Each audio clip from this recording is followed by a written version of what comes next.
오늘은 어버이 주일입니다. 특별히 그래서 내 부모를 공경하라 라는 제목으로 설교를 하고자 합니다. 구약 성경에는 10계명이 두 곳에 나오죠. 출애굽기 20장에도 나오고 신명기 5장에도 나옵니다. 잘 아시다시피 이 10계명은 두 부분으로 나뉘어지는데 1계명부터 4계명까지, 그러니까 4계명이죠. 4계명은 대신관계, 사람의 하나님과의 관계에 대한 규정입니다. 나머지 5계명부터 10계명까지, 즉 6개의 계명은 대인관계를 다루고 있습니다.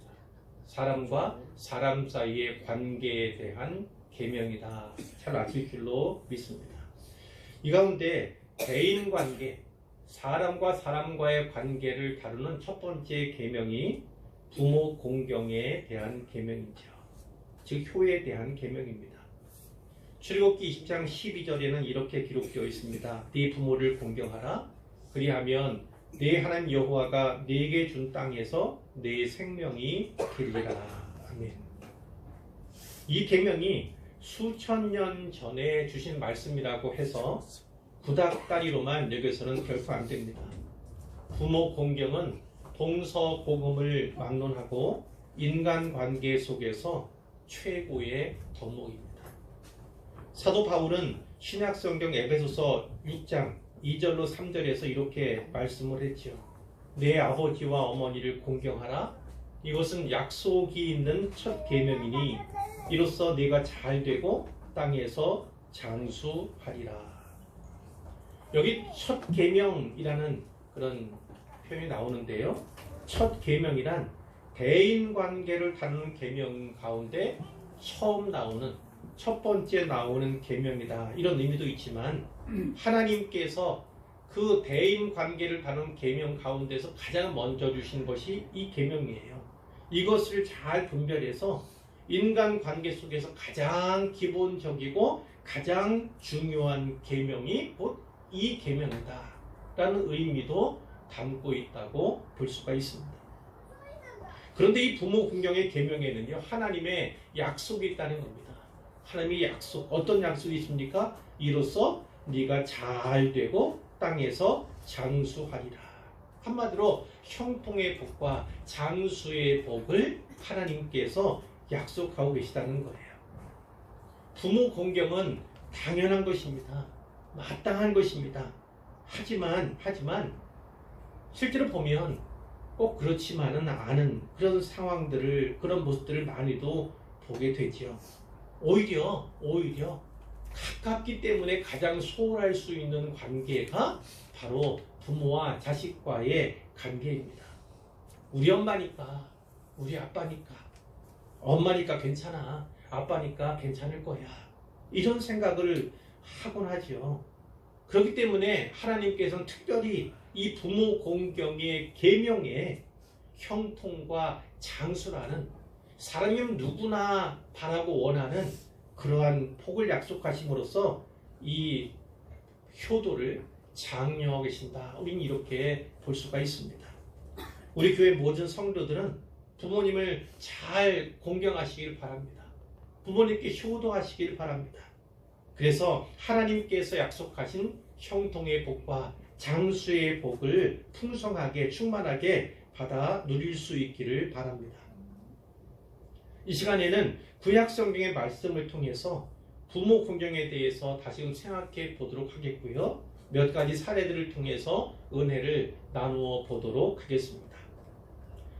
구약에서 부모, 우리말로 번역한 단어 가운데 부모라고 나오는 부분이 있습니다. 처음 나오는 부분이 어디인가 하면 바로 창세기 2장 24절 말씀입니다.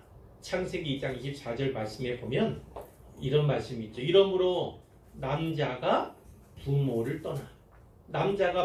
떠나 그의 아내와 합하여 둘이 한 몸을 이룰지로다. 이런 말씀이 있습니다. 하나님께서 흙으로 사람을 지으셨습니다. 그리고 후 생기를 불어넣어 주셔서 생명이 되게 하셨어요. 살아있게 하셨다는 겁니다. 그리고 어디에요? 에덴 동산에 그 사람을 두셨어요. 거기서 살면서 다스리도록 하나님께서 하셨는데 하나님께서 돕는 백피를 생각하셨습니다.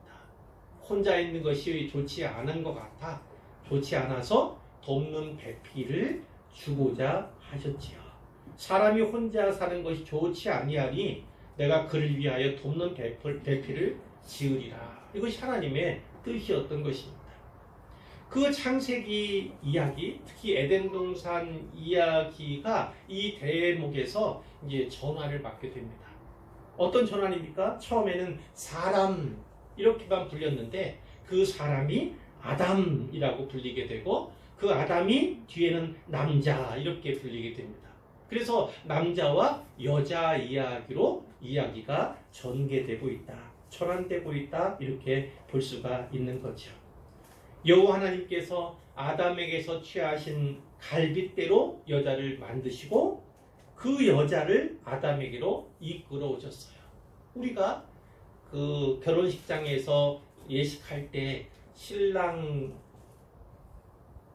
신랑이 아니죠. 신부의 아버지가 신부의 손을 잡고 입장하지 않습니까? 이것이 바로 그 그림이에요. 성경의 그림이다 이렇게 볼 수가 있고요. 자, 그럴 때 아담이 그 여자를 보면서 어떻게 얘기했습니까? 이는 내 뼈 중에 뼈요 살 중에 살이라. 이것을 남자에게서 취하였은즉 여자라 부르리라. 이렇게 해요. 아주 기뻐하죠. 아주 좋아합니다. 그 뒤에 나오는 말씀이에요. 이러므로 남자가 부모를 떠나 그의 아내와 합하여 둘이 한 몸을 이룰지로다. 이렇게 말씀합니다. 여기 부모를 떠나 이렇게 되어 있지만 우리말에는 부모 이렇게 번역이 되고 있지만 원래 히브리어 원어상에서는 아버지와 어머니 이렇게 되어 있습니다. 아버지와 어머니 이렇게 분류가 되었어요. 자, 그 당시에 사람이라곤 아담과 하와뿐이었지 않습니까? 그때는 부모가 없었어요. 그러나 하나님께서는 이 말씀을 결혼 제도와 가정의 기원에 대해 주신 말씀이에요. 뿐만 아니라 아담과 하와의 후손으로 태어나는 모든 사람, 모든 인류가 결혼과 가정에 대한 하나님의 뜻이 무엇인가? 어떻게 해야 아름다운 가정을 이루어갈 수 있는가? 이 질문에 대한 교훈을 얻어야만 하는 그런 귀한 말씀이기도 하죠. 이 24절 말씀에는 세 가지 행위가 나타나 있습니다. 첫 번째가 바로 남자가 그의 부모를 떠나는 거죠. 두 번째가 그의 아내와 합하는 겁니다. 세 번째는 둘이 한 몸을 이루는 것입니다. 이것이 결혼의 모습이어야 하고 가정을 이루어가는 기준이 되어야 한다. 이것을 하나님께서 우리에게 교훈하신다는 것입니다. 그래서 결혼을 앞둔 혹은 결혼을 한 자녀들이 꼭 기억해야 할, 어떻게 하면 좀 더 건강하고 좀 더 아름다운 가정을 이루어갈 수 있을까? 그것에 대해서 고민한다면 이 말씀에서 은혜를 받아야 하고 이 말씀을 묵상하면 답을 얻을 수 있는 거죠. 중요한 것은 무엇이라고요? 누가 먼저입니까? 남자가 먼저입니다. 창조 질서 가운데 남자가 먼저 있기도 하지만 가정 가운데도 역시 하나님께서는요 그 남자의 중요성을 더 깊이 말씀하고 있는 거예요. 우선 남자가 어떻게 해야 됩니까? 부모를 떠나야 합니다. 그런데 부모 그렇게 돼 있지 않고 원래는 아버지와 어머니 이렇게 돼 있다니까요. 우리가 생각해야 할 필요가 있습니다. 아버지를 떠나야 합니다.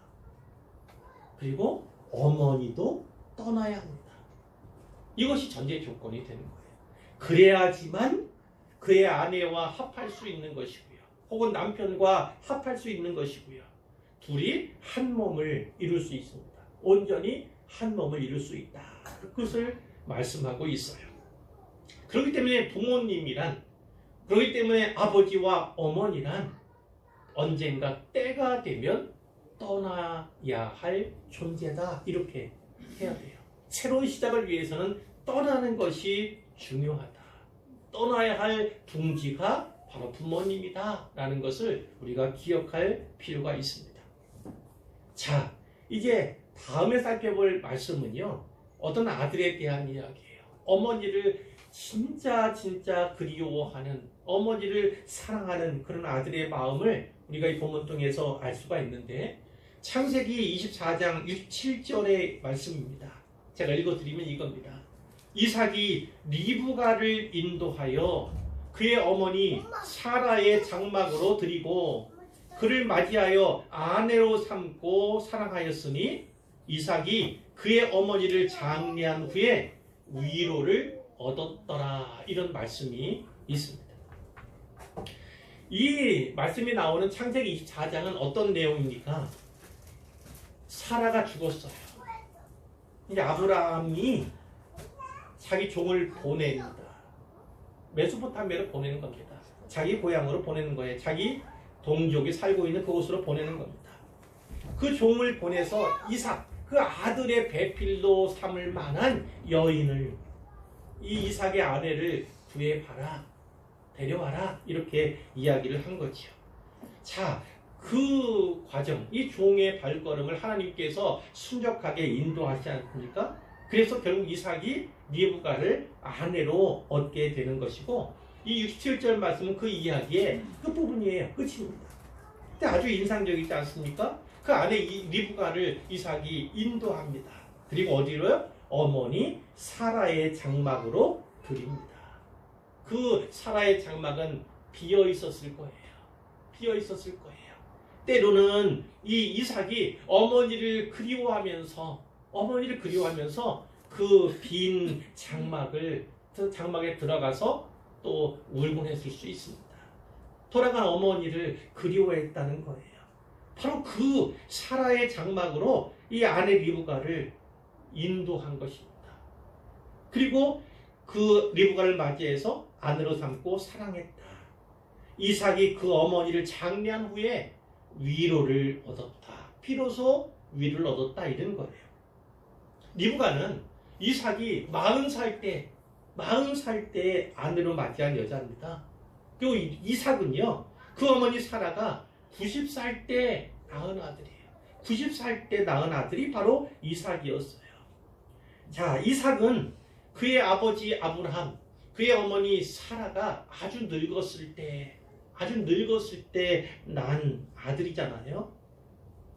사라는 이미 생리가 끊어진 상태, 늙어도 너무 늙은 상태잖아요. 그래서 자식을 기대할 수 없는, 전혀 자식을 낳을 수 없는 그런 상태 가운데 낳은 아들이에요. 그러니까 은혜죠. 하나님께서 주셨기 때문에 하나님의 은혜로 갖게 된 아들이 바로 이삭이었다는 것이고, 그렇게 태어난 사람이 이삭이었다는 말이 되는 것이죠. 자, 아브라함을 하나님께 찾아오셨는데 하나님이 이렇게 말씀하셨어. 내년 이맘때 네 아내 사라에게 아들이 있을 거다, 이렇게 말씀을 하셨어요. 근데 사라가 장막문에 있다가 그 이야기를, 하나님 말씀을 들었거든요. 그러니까 속으로 웃었어요. 내가 나이가 얼만데, 남편도 나이가 되네, 늙었는데, 이미 많이 늙었는데 내게 무슨 즐거움이 있으리요? 이렇게 생각을 했다는 거예요. 근데 여호와께서 아브라함에 말씀하셨어요. 사라가 왜 웃느냐? 왜 내가 늙었거늘 어떻게 아들을 낳으리요? 이렇게 말하느냐? 여호와께 능하지 못한 일이 있겠느냐? 이렇게 하나님 말씀을 하십니다. 그러니까 이 사라에게 난 이 이삭은 하나님의 전능하심, 그분의 능하심을 보여주는, 경험하는 그런 귀한 역사였다는 거예요. 하나님께서 사라에게 내년 이맘때 아들이 있으리라 이렇게 말씀하셨을 그때에 사라에게 아들이 없었던 것은 아닙니다. 아들이 없었던 것은 아니에요. 그 당시의 풍속은 그랬습니다. 이 아브라함에게 또 사라 사이에 자식이 없으니까, 이제는 자식을 가질 가능성조차 없으니까 이제 양자 드리는 거나 마찬가지죠. 사라의 여종 하갈의 몸에서 이스마엘이라는 아들을 얻게 된 것입니다. 그때 아브라함의 나이가 몇 살이었냐면 86살이었어요. 사라 나이는 76살이었습니다. 그러니까 그때도 꽤 많은 나이였잖아요. 근데 하나님께서 사라를 또 아브라함 방문하셔서 그 말씀 1년 후에 아들을 낳을 거다 이렇게 말씀해 주셨을 때 그때가 나이가 90세 정도였던 거 이미 그랬다는 거예요. 그랬다는 거. 89세 그래서 90세 아들을 낳게 되는 뭐 이렇게 이 정도로 볼 수 있잖아요. 그러니까 적어도 최소한 약 14년 정도 이스마엘이라고 하는 아들은 있지만 그럼에도 불구하고 자신의 처지에 대해서 곱씹어야 하는 그런 모습이었다는 거예요. 14년 동안 그렇게 지내왔다는 것입니다. 그런데 진짜 하나님께서 아들 주셨네요. 그러니까 얼마나 기뻤겠습니까? 그래서 이름 자체를 이삭 이렇게 주잖아요. 이삭이 무슨 의미입니까? 그가 웃게 하신다. 그가 나를 웃게 하신다. 이런 의미가 바로 이삭인 거예요. 이삭이 얼마나 특별합니까? 얼마나 특별합니까? 잔치도 배설하고 이렇게 하잖아요. 그 뒤에 이야기를 보면 어떻습니까? 물론 자기의 아들 이삭을 괴롭게 하는 그 형의 모습을 본 거죠. 이스마엘 모습을 본 거예요. 그래서 그 이스마엘과 그 어머니를 쫓아버리죠. 여종인 하갈을 광야로 쫓아버리는 거예요. 쫓아버리는 거예요. 그러니까 사라 입장에서는요. 이스마엘이 있었지만 자기 친아들이 아니잖아요. 자기가 낳은 아들이 아니잖아요. 그러니까 한편으로는 계속해서 이 좋지 않은 마음이 있었던 거죠. 그런데 막상 아들을 낳으니까 자기가 아들을 낳으니까 얼마나 좋습니까? 그러니까 쫓아버린 거예요.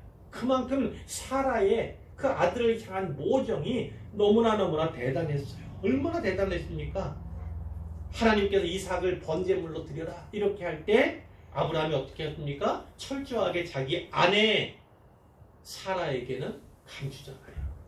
왜 그렇습니까? 우리는 그렇게 알잖아요. 아브라함이 사라에게 얘기하면 사라가 붙잡을 거라고 못 가게 행하지 못하도록 순종하지 못하게 할 것을 이미 아브라함이 알고 있었던 거예요. 알고 있었던 거예요. 그렇기 때문에 말을 하지 않았던 것 이렇게 우리는 이해할 수가 있는 것이죠. 사라는 127년을 살았습니다. 127년 살았어요. 그러니까 이삭을 낳고 그 품에 안고 살았던 세월이 37년 정도가 되는 거예요.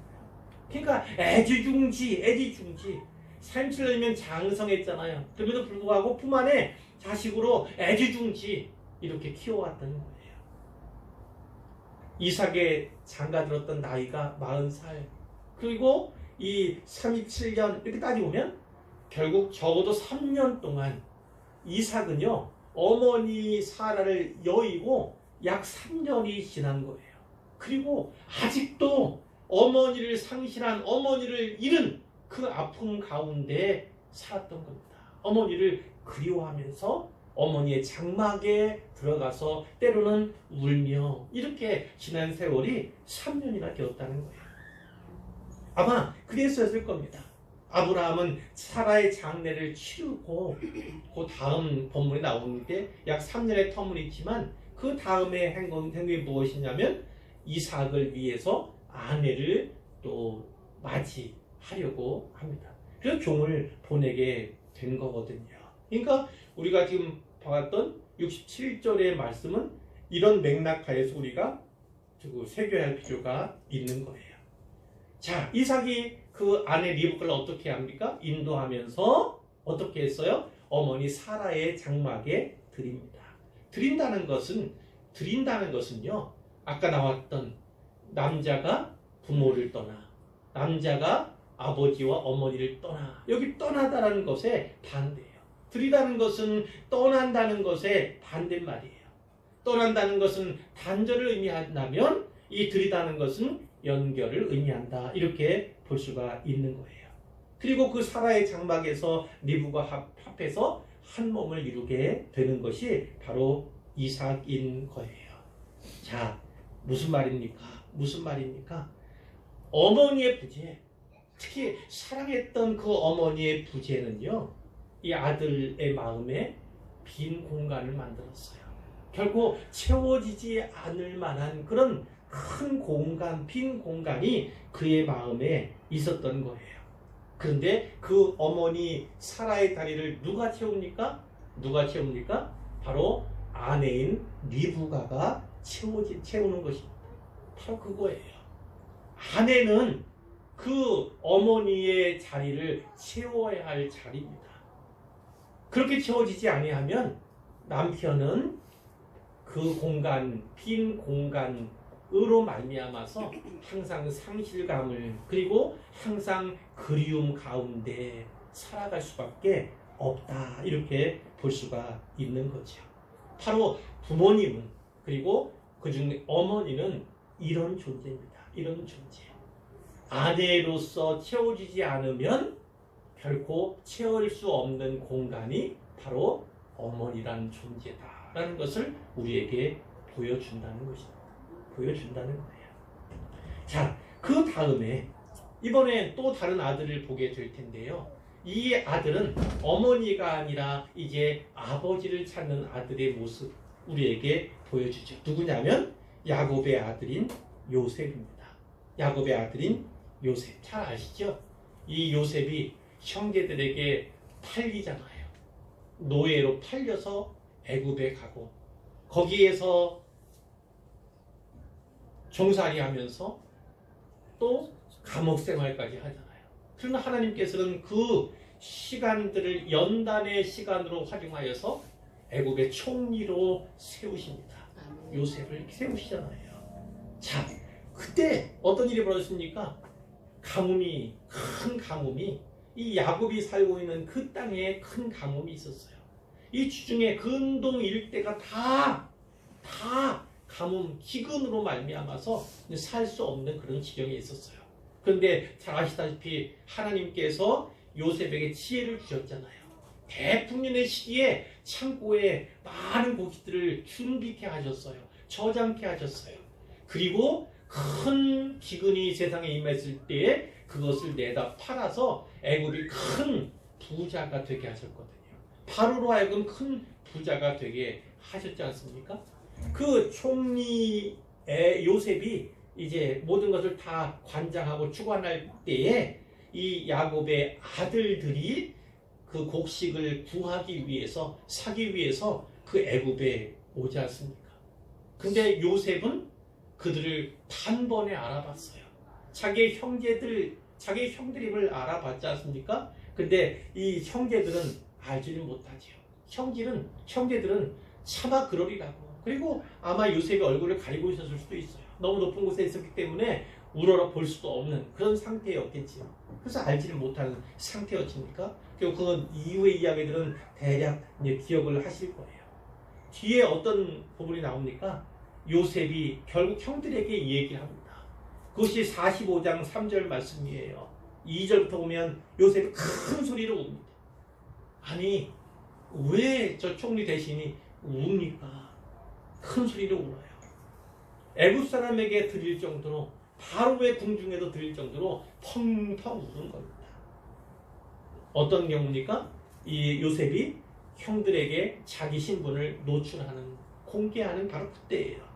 나는 요셉이라. 그러면서 무슨 얘기합니까? 내 아버지께서 아직 살아 계시니까. 아직 살아 계시니까.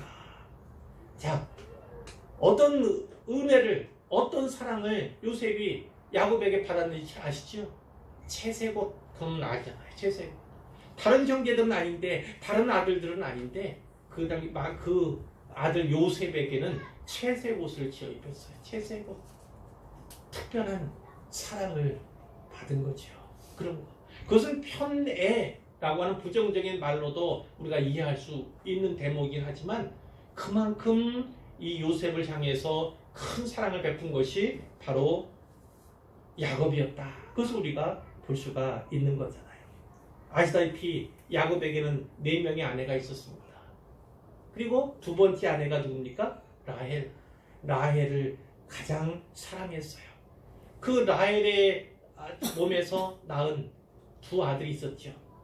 하나는 요셉이고 또 하나는 베냐민입니다. 베냐민. 근데 그 라헬이 베냐민을 낳다가 죽었잖아요. 죽었어요. 그 이후 그 아들을 어떻게 또 자라야 어떻게 키워야 할까 아마 무척 망설였을 거고 끔찍하게 어머니가 없는 그 아들을 돌보았던 편애처럼 보일 만큼 사랑했던 그것이 바로 요셉이었던 거지요. 그것을 너무나 잘 알았어요. 그러면서 형제들에게 자기의 신분을 오픈하는 그 자리에서 먼저 문 것은 바로 아버지입니다. 아버지. 그도 아버지가 어떻게 살아계시는지 어떻게 지내신지 늘 오매불망 그렇게 생각했던 거예요. 종으로 있을 때도 그렇고 노예 신분으로 그리고 감옥에 있었을 때도 그렇고 또 잘 돼서 형통케 돼서 하나님의 은혜를 입어서 총리가 되었을 때도 역시나 그 아버지를 그리워했다는 것입니다. 그리워했다. 이렇게 어머니를 그리워하고 아버지를 그리워하는 것이 아들의 모습이다라는 것입니다. 단지 아들의 모습만이겠습니까? 딸도 역시나 마찬가지예요. 아버지 어머니를 늘 그리워하게 되고 또 베풀어 주는 사랑을 기억하게 되는데 우리가 아까도 나눈 얘기처럼 그거죠. 부모님은 기다려주질 않아요. 그런데 아들이 딸이 이제 효도하고자 혹은 내가 이만큼 잘하면 이만큼 잘 되면 이만큼 장만하면 그때 효도할게요. 이런 마음을 가졌다 할지라도 그 효도를 할 때가 되면 부모님은 이 땅에 계시 않는 경우가 너무나 많다는 거예요. 그렇기 때문에 부모에게 대해 효도하고 부모를 공경하는 그 일은요 지금 해야 합니다. 지금 해야 합니다. 그렇지 않으면 늦어요. 늦는 것이 바로 효도입니다. 그리고 그리움 때문에 특별히 좀 더 효도하지 못하고 좀 더 공경하지 못한 좀 더 잘해드리지 못한 그러한 안타까움 갖게 되는 것이 모든 사람의 거의 공통된 모습입니다. 그러니까 효도는 언제 합니까? 지금 해야 합니다. 오늘 해야 합니다. 내일, 모레 늦습니다. 내년, 후년 더 잘 되고 더 많은 것을 가진 후에 잘할게요. 이것처럼 어리석은 자녀의 모습은 없습니다. 그것을 꼭 기억하시기를 바라요. 마지막으로 한 본문을 보게 될 텐데 이것은 룻기에 있는 본문입니다. 이 구약에 있는 룻에 대한 이야기죠. 이 룻이 어떻게 합니까? 시어머니를 어떻게 봉양했는가, 어떻게 시어머니를 모셨는가, 그것이 바로 룻기 전반부에 있는 건 아니잖아요. 이 시어머니와는 달리 시어머니는 유대 사람이지요. 그런데 이 룻은요 모압 여자입니다. 모압 여자. 이방인이에요. 이방인. 그런데 이 유다 사람 나오미 시어머니가 이제 남편 또 아들들과 함께 베들레헴에 살다가 모압 지방으로 이주해 간 거예요. 거기에서 만난 여자와 결혼한 것이고 그것이 바로 룻이었던 것입니다. 그런데 시아버지가 모압에서 죽었어요. 뿐만 아니라 이 룻의 남편도 역시 그 땅에서 죽었네요. 아들 둘이 있었는데 둘 다 죽었어요. 그냥 그들에게는 자부가 있잖아요. 자부가 있어요. 그리고 이 시어머니가 얘기합니다. 너희들은 이제 너희 고향으로 가라. 너희 집으로 돌아가라.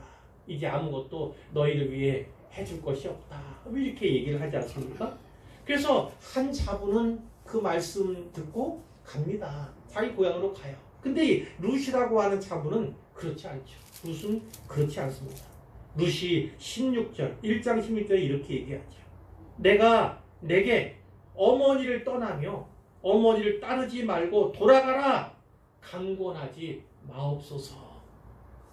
어머니께서 가시는 곳에 나도 가고 어머니께서 머무시는 곳에서 나도 머물겠나이다. 어머니의 백성이 나의 백성이 되고 어머니의 하나님이 나의 하나님이 되시리니 어머니께서 죽으시는 곳에서 나도 죽어 거기 묻힐 것이라.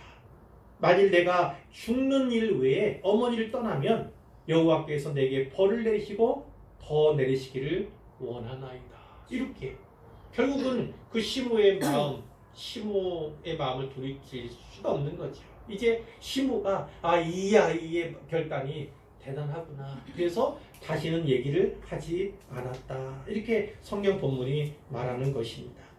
그 시모 시어머니 나오미를 향한 루세의 마음을 우리가 이 말씀 속에서 볼 수 있고, 이 효도 부모 공경에 대한 분명한 메시지를 우리가 여기서 볼 수가 있는 거예요. 찾을 수가 있는 것이죠. 자기가 죽을 때까지 동행하겠다는 거예요. 시부모님이지만 시모이지만 끝까지 동행하겠다. 책임지겠다. 이런 거죠. 그걸 통해서 우리가 효에 대해서 부모 공경에서 큰 가르침을 얻을 수가 있는 거예요. 마치 인연이 끝난 것 같은 이런 때라도요, 끝까지 하나님께서 맺으신 그 관계를 소중히 여기면서 끝까지 책임지려고 하는, 끝까지 동행하고자 하는 그런 마음을 여기서 우리가 읽을 수가 있는 거예요. 삶도 죽음도 끝까지 함께 나누겠다. 이 어머니는 노년이잖아요. 자기가 일해서 동행하지 않으면 이제 굶주릴 수밖에 없는 그런 상태예요. 그런 상태인 시어머니를 위해서 계속해서 그 수고하고 동행하겠다. 그런 내용들을 우리가 볼 수가 있는 것이죠. 자, 이제 결론입니다. 오늘은 어버이 주일이에요. 어버이 주일이에요. 이 어버이들 마음을 어떻게 또 편히 갖게, 또 마음 나로 말미암아 우리로 말미암아 힘들지 않게 해줬으면 좋겠다는 그런 마음을 누구나 다 갖겠지요. 오늘 본문에 나오지만 남자가 부모를 떠나야 할 때가 있습니다. 떠나야 할 때 있어요. 아버지를 떠나고 어머니를 떠나야 할 때가 있습니다. 그럼 그 떠난 뒤에는 어떻게 합니까? 오늘 본문들이 다 그것을 보여주는 거예요. 떠났다고 해서 합하여 한 몸을 이루었다고 해서 그 부모들 남남이 되는 것이 아닙니다. 그 부모에 대한 책임이 끝나는 것이 아니에요. 한 사람은 살아 계신 아버지를 그리워했잖아요. 오매불망. 또 한 아들은 돌아가신 어머니를 오매불망 그리워했던, 그 장막에 찾아가 들어가 항상 울어했던 그런 아들의 모습을 우리가 성경을 통해서 보았는데요. 어머니 아버지는요, 항상 그리움의 대상이어야 합니다. 살아 계실 때도 항상 그리워서 한 번 더, 두 번 더 찾아뵙고, 또 돌아가신 후에는 또 때로는 묘지에서 혹은 뭐 장례를 치는 그 장소에 가서 또 찾아뵙는 것이 또 우리의 모습이잖아요. 그만큼 그리워하는, 그리움의 근원이 바로 우리 부모님이다. 이렇게 볼 수가 있어요. 근데 그 어머니 아버지들도 이제 세상 떠나실 날들이 가까워온다고요. 적어도 우리들보다는 이제 남은 시간들이 짧다고요. 그렇기 때문에 그 남은 시간들이 얼마일지는 모르겠지만 그 남은 시간들 가운데 좀 더 행복하고, 그리고 그 여생을 책임지는 그런 모습들이 자녀들에게 분명히 있어야 한다. 그것을 오늘 본문들이 우리에게 교훈하고 있다는 것입니다. 아버지를 떠나고 어머니를 떠났다고 해서 관계가 끊어진 것이 아닙니다. 부모 자식과의 관계는 천륜의 관계예요. 눈에 보이지 않는 하나님을 대신해서 우리를 양육한 분들이 바로 우리의 어머니고 우리의 아버지라는 것입니다. 그 천륜은 누구도 끊을 수가 없는 것이지요. 그렇기 때문에 받은 사랑을 항상 기억해야 합니다. 항상 감사해야 합니다. 이삭이 어머니 사라를 그리워했던 것처럼, 그리고 요셉이 아버지 야곱을 항상 그리워했던 것처럼 살아 계신 부모님에게도 돌아가신 부모님에게도 항상 그리움을 드리는 것. 아니, 드리는 게 아니에요. 그분들이 우리의 그리움의 근원이기 때문에 항상 그리워할 수밖에 없는 것이 우리의 실존적인 모습이다. 이렇게 볼 수가 있는 것이죠. 남자든 여자든 예외가 없습니다.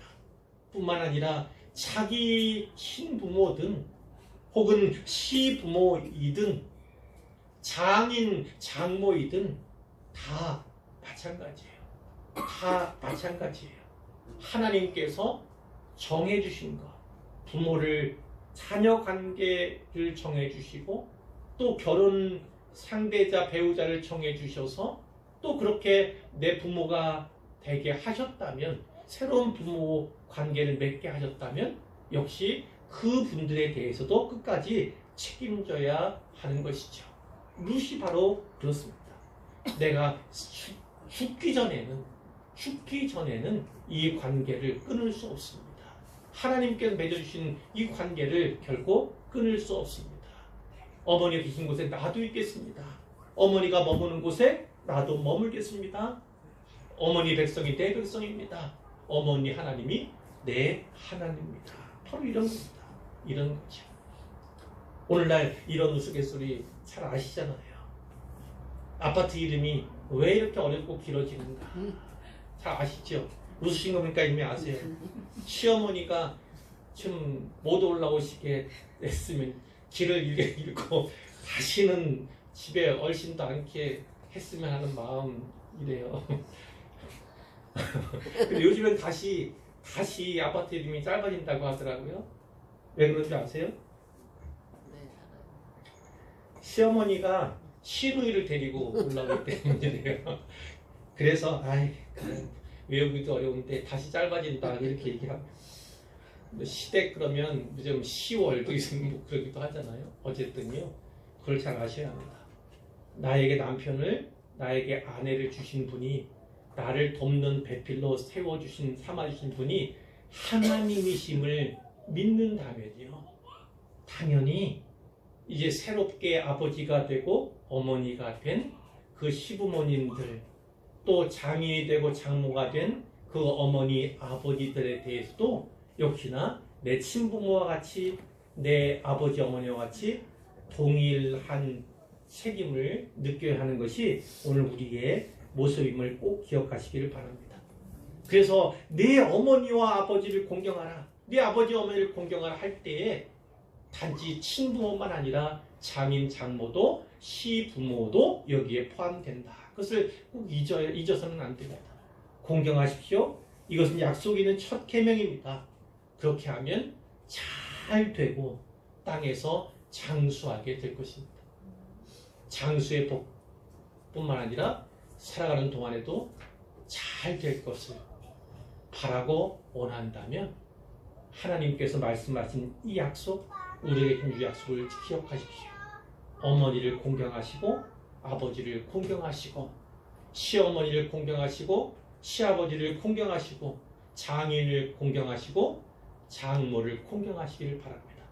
그래서 더욱더 큰 복과 은혜를 받아 누리는 모든 분들 되시기를, 모든 자녀들이 되시기를 주님의 이름으로 축복합니다.